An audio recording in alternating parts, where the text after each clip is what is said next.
Welcome to Grassroots Racing Show, the show that takes you up close and personal with all the racing action across our state. Hi, I'm Doug Thompson. Welcome to this edition of Grassroots Racing Show. Today we are at Bellville, Kansas, and we're at the High Banks. And with me is Bob Bezdek from the Hall of Fame. Bob, appreciate you letting me come in and bring the camera crew with me. Well, we appreciate having you come in and see us. Our pleasure. We've come in, there's a midget right in front of us. What are we looking at? Okay, when you come in the front door, this is basically the first thing you see is this black midget. It's a 2000 Chili Bowl car. It was run by Wyatt down at the Chili Bowl, and he's 14 years old when he drove this car down there. Wow, it's a beautiful car for a 14-year-old or anybody else. You bet. Makes a nice entryway display here. As I look around the museum, there's just so many artifacts and memorabilia that is here. What's up at the top? What's with the Bellville Midget Nationals, and there's the Grand Marshals and has the name of the individuals. What's that all about? Okay, every year they select a Grand Marshal or a pair of Grand Marshals out here at the track, and we try to recognize them out here at the museum and leave the permanent signs up for the people. And as you see, there's drivers, owners, some of them are promoters, and there's also people like Speedy Bill Smith. I see that, owner of Speedway. Announcers, Jack Miller, he's deceased now, but it's him and his wife are Grand Marshals. I see you even have Jim Roper. Did you get to meet Jim? Yes, I have. And Jim's, of course, the winner of the first NASCAR race. Right, and he's well deserving of being a Grand Marshal. Wow. Yeah, we met him up here that year that he was here. Wonderful person. I went to Texas, did about a 5 or 6 hour interview with him. And Jim's was a wonderful fellow. We do have a midget in the back that we'll see a little later that he drove out here on this track. Okay, that would be a long time ago. Is that the K1? The K1. Yeah, I'm familiar with that one. A big German car. Oh. And I see there's also photographs on the wall. What do these represent? Okay, we've got a photograph up there of a group that actually participate in this museum a lot, and they're the officers and the people that help us out a lot. And then below that, there's a memorial board, which is a lot of people that have raced here and had something to do with the track. They have been recognized by someone won their name up there, so we put them up there. Right. So these people, Bob, would represent the individuals that have helped to take that vision that others had and create this museum. That's right. Okay. All right, and then as I look back a little bit, I see there's a midget car, probably maybe a 1940, 41? 1940 Willys. And that car has run here in the past in vintage shows. It's out of down by Hutchison. And he has a team car to that car. The only way you can tell them apart is one of them says Willys 1 on the hood and the other's Willys 2. Mm. And then it looks like you guys build a little shop, a part of a shop or a garage, and some of the tools that would be representative of that era. That's right. And it's, there's a lot of stuff there that I guess you'd call it antique. And that's supposed to represent the old shops with the pour lighting and stuff like that in that you've seen years ago. Had them. I understand exactly what you're talking about, Mom. And there's a few posters up there of some of the old tracks and some of the old races that were scheduled. Most of the tracks that were listed up there don't even exist anymore. And just next to it over there on the left side of it is the Hall of Fame people that were inducted last year. And there's, I think, 10 of them. And it's, there again, it varies from owners to drivers to people that have anything to do with racing. And someone nominates them. Anybody can nominate them, and it's right now, as a matter of fact, we're in the middle of the voting on this next year's class of Hall of Fame people. Okay. And when we talk about the Bellville High Banks, of course, one of the reasons why the museum is here is because the racetrack is just not too far away from us. The racetrack is about 8 blocks over here. And as you probably remember, last year was the 100th year of the racetrack. We celebrated the 100th anniversary. Had vintage show here with approximately 108 cars that ran.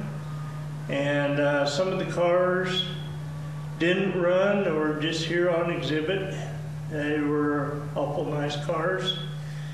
And the guys had a ball. Oh, and we got off lucky. There was no accidents. It was run off clean and good. And the guys out of Colorado Antique Cars and Kansas Antique Racers did a real fine job putting the show on. Well, we heard about it, and it was a good thing. I noticed there's some pictures hanging on the wall back here. Are some of those from the racetrack here at Bellville? Yes, the picture, the top one on the left side is from Bellville. That is a picture of the track. It is a high-banked half-mile, they call it. I don't know how you consider measuring a half-mile because on the inside of the track, it's a half-mile, and 65 to 85 feet out, it's 5/8.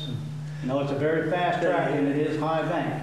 You can go just as fast as money, and your heart will let you go. I've raced on that track a number of times, and so has my brother. There's also other tracks up there. I think I recognize Indianapolis. Indianapolis, I can't tell you what year it is, but there's a picture of the track there, and there's also a picture of the Chili Bowl down there. Well, I want to go in the back here in a little bit as soon as we come back for a break.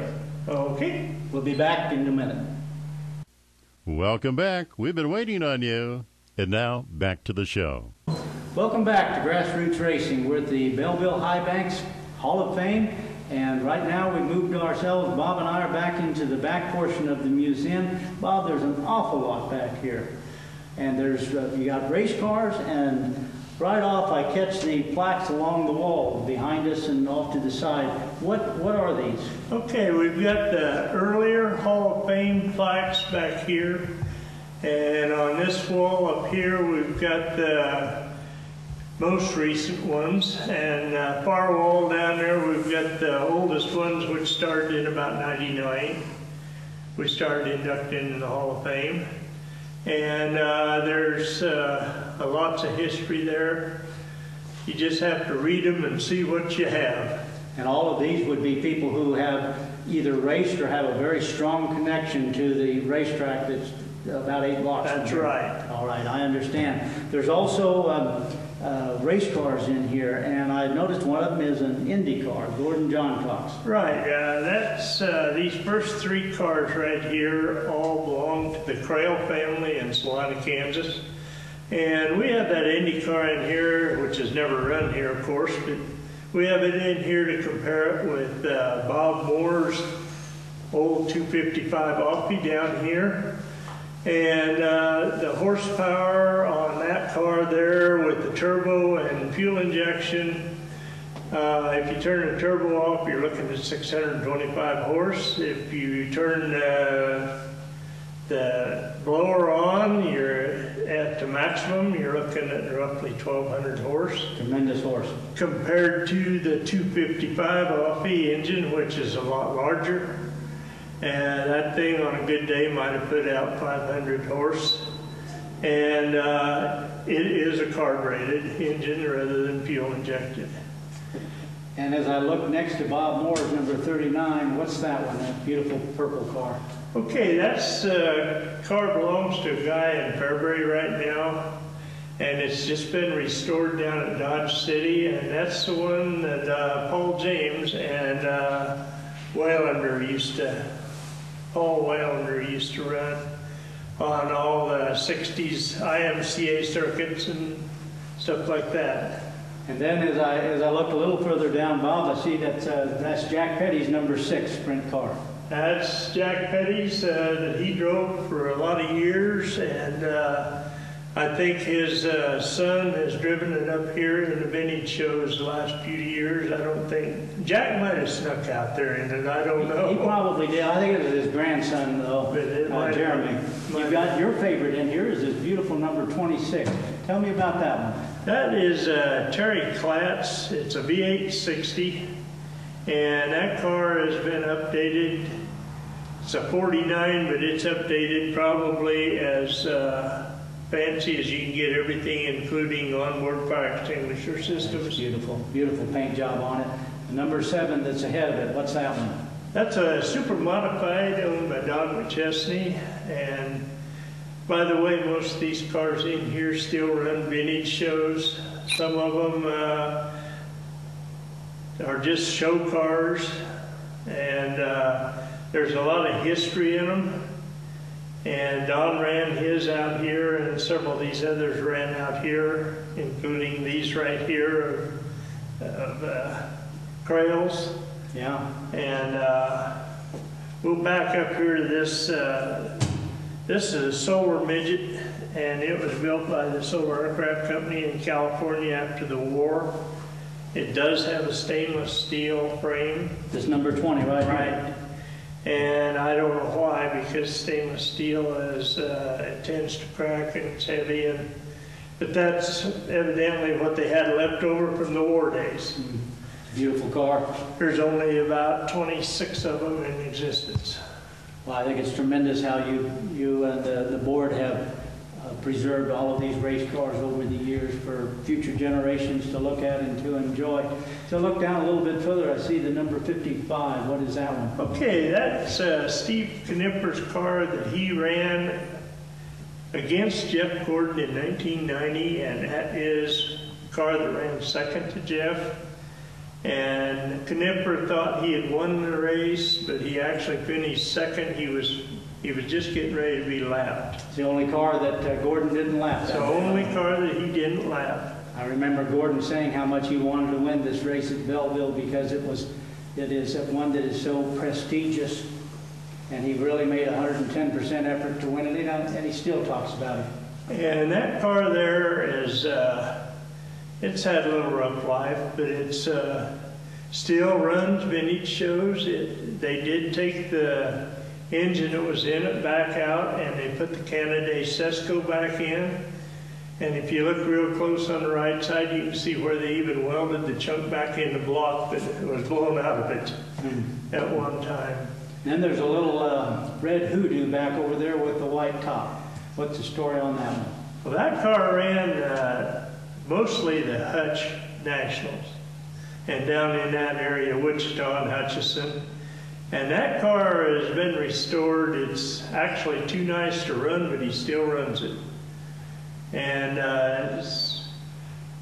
it was owned by some guys in Hutchinson, or Wichita originally, Parker Oil Company car. And it is just super nice, and he cleans it up. I've seen that car so muddy from back in the track that they had to take their hands and dig out the mud around the driver to get him out. They were having fun with it, though. What's the red one that's off to the side of it? Okay, the number 1 there is actually, it's a Stealth, but Stealth is out of business now, and it's owned by John Godfrey. That's a Spike chassis manufacturer now. And that is actually their old house car that won here in '93 with P.J. Jones. All right. Well, it's this time we need to take a break, pay a few bills, Bob, and we're going to be back in 2 minutes. Okay.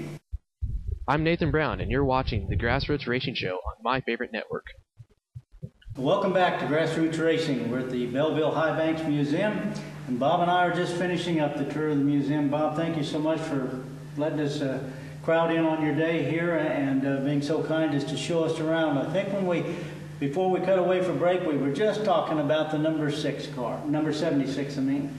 Yeah, that was the old Ben Harleman car. It was driven by a lot of different guys. John Backlund probably drove it as much up here in McVeigh as anyone. And that one is a little different. It has a V6 Evinrude boat engine in it, and it is wrong side up. It is a 2-stroke, so you can get away doing that. And it was never a real top runner, but it was always dependable, and it was here. Yeah, it's certainly a beautiful car. The one right next to it, the #1 car, what's the history on this one? Okay, this #1 represents, it's the oldest car we've got in here right now. And it is a Model T, and it's a replica of Leonard Kerb's car. And it supposedly has an engine out of his cars that burned up in a garage fire in Otis, Kansas. And this car here has run vintage shows out here. It kind of got a mind of its own where it wants to go, and the brakes are mechanical, so you can imagine. And if somebody's following you, you could get real nervous because you're the first thing in the road. Yeah, you would be, I can see that. You also have the 1C car, Chad McDaniel's car. This is Chad's old 3/4 midget. It's got a lot of history on it. He run it a lot of years. He built some special stuff on here, like for instance, power steering unit over here is parallel with the frame, and most of them run across the front axle. And the hood has got a scoop he built on there, special, and he ran it a lot of years before he retired and went into the full midgets. Yeah, it's a beautiful car. The K1 is one of the feature cars, of course, and that's driven by Jim Roper. Jim Roper has driven that car here at one time. It has run some vintage shows here. I think it ran here in '96 and 2000 was the last time it ran here. It didn't run this year's vintage show. Of course, it's up on the banking of the track out here, which is 18 to 23 degrees. And it's a little difficult to get up there. You have to put blocks and a lot of help to get it there because it slides down. Yeah, it would on the banking. I also noticed that over here in the corner you've got some engines. Can you tell me about that? Okay, we've got some engines. One of them's a Model B with a Miller overhead valve system. Another one is a Wilson V4, which is a Chevy V8 cut in half. And of course with aftermarket aluminum heads. And then we've got some engines there that were built by W.W. Brown. That he was actually one of the first ones to ever win a documented race out here. And those engines were built to compete with the Offenhauser. And it does run Hemi heads, which are back there also, with double overhead bolt-on cams. Desodromic valve systems like motorcycle engines. It does have a lathe turn crankshaft that goes in it. Homemade rods and pistons. Yeah, it's a beautiful setup, and that's how old is that? That would be back in the teens. Yeah, that's a beautiful setup. And you got to remember that back then they didn't have these fancy computerized lathes to do that, like the crankshafts. That would have been a major problem for most guys. I can't imagine the amount of hours that went into that work. Well, if we really knew the truth on those engines, if he kept track of the hours, he could have probably went out and bought an Opie engine cheaper. Yeah, you're probably right. You also have fire suits. We have several different fire suits back there. Some are single layer, some 3-layer. Of course, we don't have the underwear to go with them, but that makes them thicker yet. And then we've got some IMCA, the old IMCA officials uniforms. We've got some of the VCRA jackets back there that was given away to the winners. The VCRA, which is the Big Car Racing Association, it's a group that ran here for about 8 years.